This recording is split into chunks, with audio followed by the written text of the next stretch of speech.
joined, for the first time in 2015, James Acaster. I just realised my chair's a lot lower than it normally is.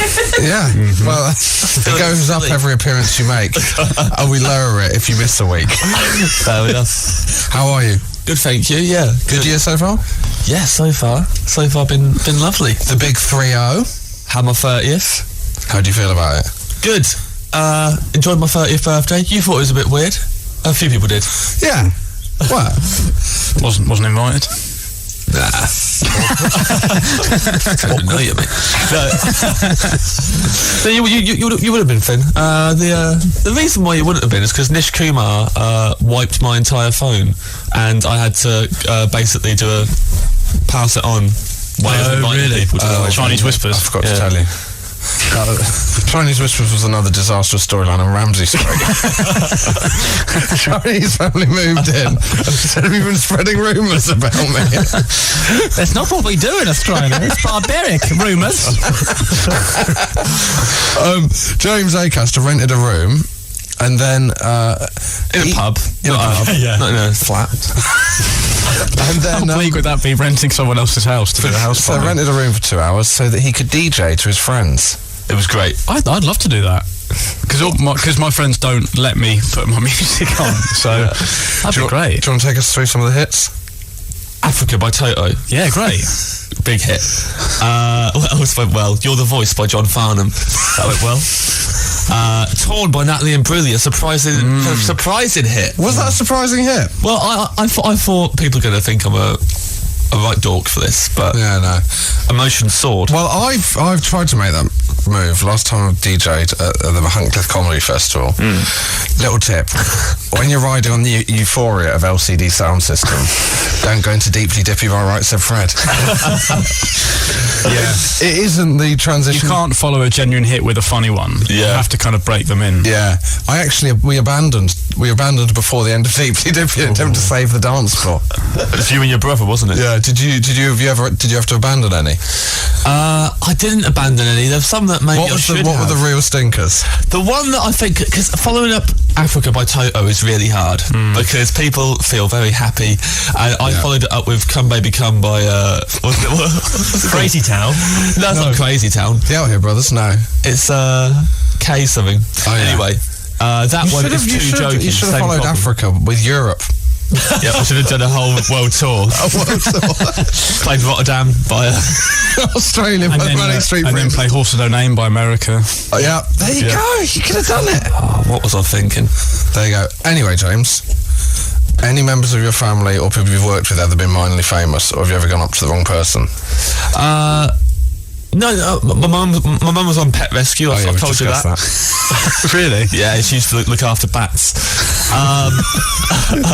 We've discussed this. I told Josh it, and he couldn't believe it. No, because you'd saved it till about the 85th episode. Got up to the wrong person. Do you want to hear one from a listener? I was in Asda with my dad, and he asked me, sad music. Oh, this is a sad one. Well, it does take place in Asda. Snob.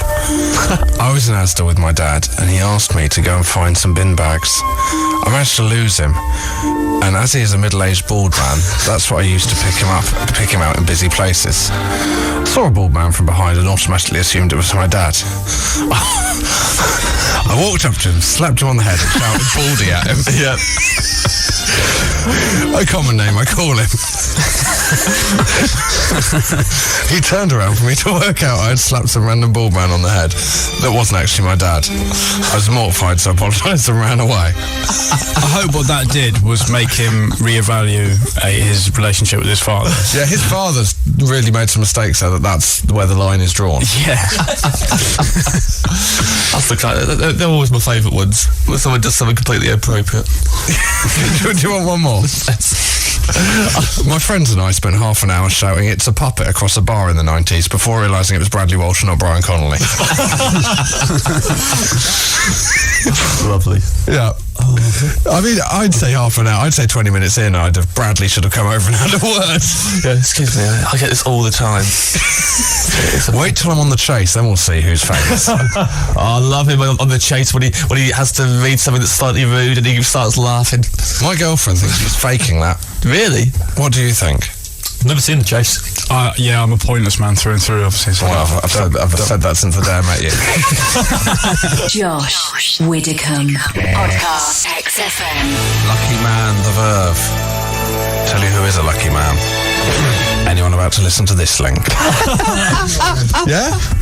I'm really glad you got me, because when Neil said I've requested that song for you so you can make the connection. Yeah. I thought it might not work, but it really did. Yeah. I did. You also requested Charmless Man. This Charming Man by the Smiths. Tell you who is a charming man. Anyway, this is a hypothetical situation we're going to put you in, and we're just going to discuss it and see how you'll deal with it. Just before last week's one of how you would cope at the Olympics, James, you pointed out that comedian Tom Neenan, Yes, he thinks that he legitimately thinks that he would be able to muddle through to the quarterfinals of Wimbledon. How does he? That's complete He just rubbish. thinks you'd be able to. He thinks he knows that he's not a good tennis. He's never played. Doesn't play tennis. Anything like that. He just thinks it'd be fine. They go so far. They hit tennis so is like hard. the best at any sport of that sport. Yeah. Like, And the first thing everyone says to him is, they hit it really fast, Tom. And he's like, yeah, but I'll be able to get enough back that I'd probably get through. so this isn't the question. But also, he'd earn so much more if he was on the tennis circuit. Yeah, why did he just do it? He'd make so much. I bet get quarterfinals of Wimbledon must be 50 grand. If his nickname was the Blagger, and he just kind of just had a weird racket. I don't think I'd get a point if I played Andy Murray. No. I don't think I'd get a point if I played Laura Robson when she was 13. Yeah. Let's move on. Wouldn't stand a chance. Now, I don't know why I said that as if there was some kind. Yeah, why was that dodgy? As if Finn bringing up a 13-year-old in itself was incriminating. Because we need to move on. Because we do mean to. Yeah, it's just a general point about. Let's move on. Right. So this is a scenario. It's just unfortunate timing for you, Cameron. Can't list your name now. Now, okay, you have for a year. You have to you have your car in the car park, but you have to live purely in the service station without them finding out, without them evicting you. How would you go about your days? They can find out, but you're not allowed to leave. If you leave the service station, you will be killed. What? Hold on. What is this? What car park is my car in? The service station one, so you can sleep in your car. You can stay in your car as much as you want. Yeah. Can you go to work and come back to the... Do you No, you can't leave the service station for a year. Do I You've work got enough at the money. service You've got station? infinite money. You can get a job at the service station if you want. But once I can apply for a job at the service If station. you want to, you can apply. Which services is it? I won't tell you which one, but I'll tell you what they've got. Right. Okay, they've got Costa. Right. I've narrowed it down to 50 so far. They've got an M&S Simply Food. Yeah. A Burger King. Toilets. Yeah. Obviously. That little area with the fruit machines. Right, it's Newport Pagnell. Yeah. And one of those little shops that sells like phone fascias. Yeah. So they're your facilities. So, okay. So take me through your week. What? No. Am I wearing the same clothes every day? You've got one outfit. One outfit, and I'm washing in the toilets. Well, that's your decision. Your other option would be to buy bottled water and wash in the car park. In front of everyone, behind the car. Or go to that bit by the garage by the lorries and get the air and water thing. Douse yourself. That rod's a bit long. I have to get a trucker to do that. I can't do that myself. Pay a trucker to wash You it just down. hold that and aim it at me like we're in prison. That's my first day of prison. And then you'd have to have like delouse 50p to have shown. Come on. What? Oh, I live in the service station. Would you? Okay, so I'll throw out the questions. Obviously, there's a lot of questions this raises. Would you front up to the people that work there about what you're doing, or would you try and get away with it for a year without them noticing? I would try and get away with it because I reckon everyone's too polite to bring it up. No one bring it up as long as I'm not making any mischief. So, like, if I basically just change what shop I'm eating at each day, and just don't reference it and act like I've been driving. So I want you to take me through your 24 hours. So, are you going to sleep in your car? Yeah, obviously. What else are my options? What's my option? Try and find a nook in Burger King and they don't notice me. Just on the counter. Yeah. It's shut. Just a sleep next to ask them to leave one of the machines on for warmth. I'm not gonna. Okay. So you're sleeping in the back of your car. I sleep in the back of my car. Would you move your car repeatedly so that it didn't show up as a kind of lost car?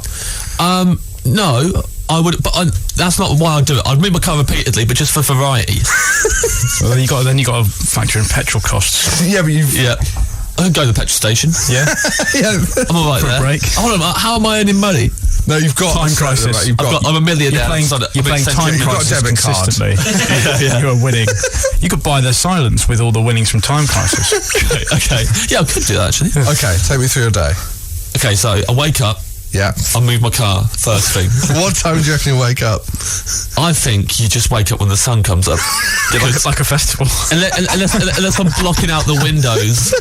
It won't be like a festival. In a festival, you always wake up assuming it's 2 in the afternoon and you slept in, and then it turns like 7 And a.m. you've got to walk to the toilets. Yeah. Like you would have to do. I would have to walk to the toilet. But I'd move the car first so that, you know. I have to walk to the toilet in my house. I don't know about you. Yeah, I do, Josh, but it's not the same walk, let's face it.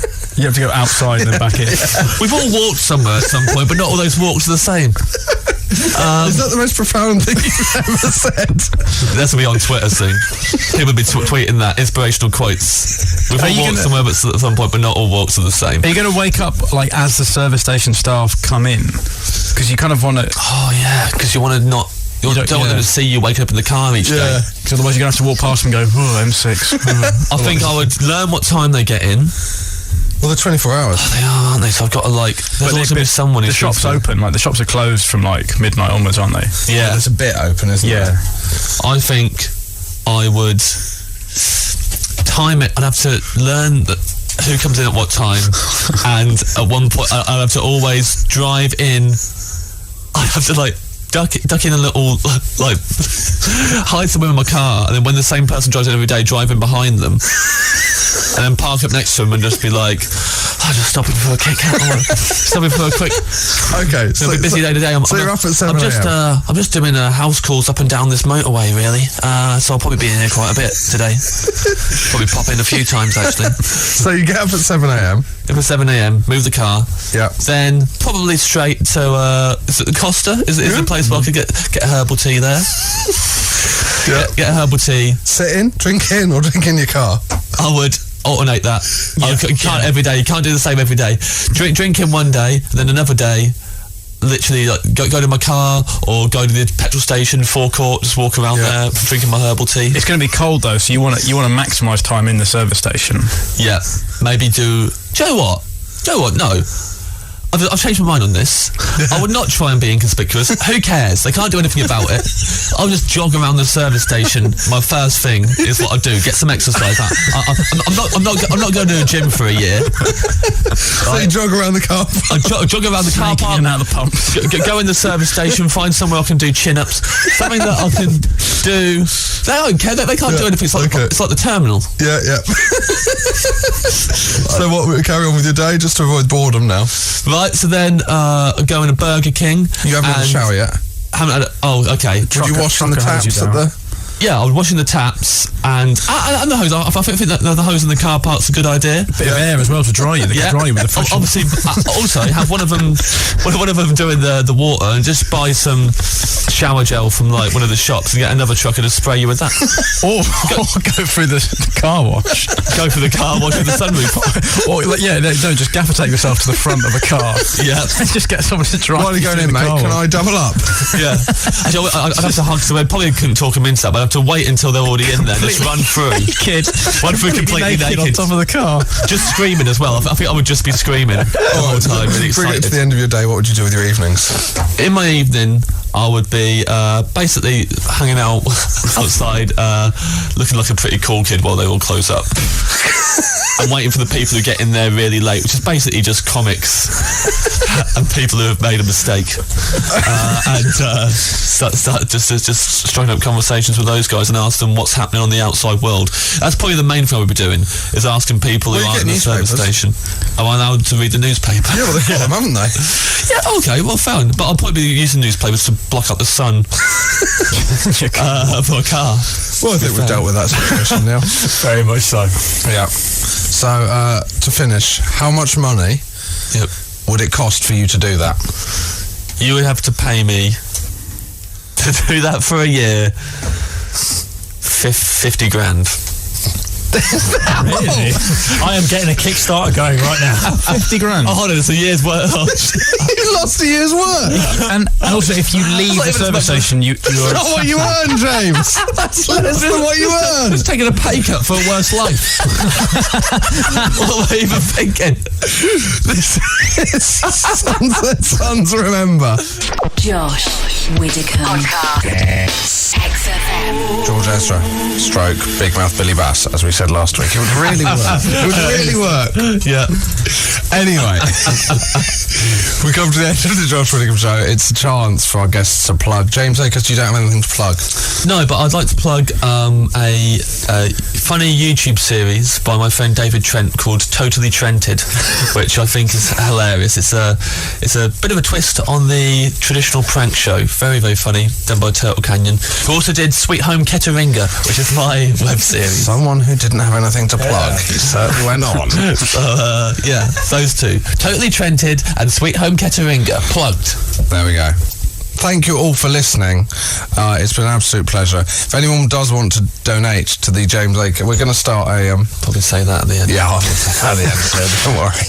Well, we should get you to say it at the end. Yeah. But if you want to donate, we're going to start a Kickstarter campaign to get James Acaster to stay in a service station for a year for £50,000. Can't believe I said it so low. Such an idiot. James, would you like to leave us with a bit of your classic philosophy? Ladies and gentlemen, thank you for listening to the Josh Widdicombe XFM show. And remember, as you go about your week, we've all walked somewhere at some point, but not all walks are the same.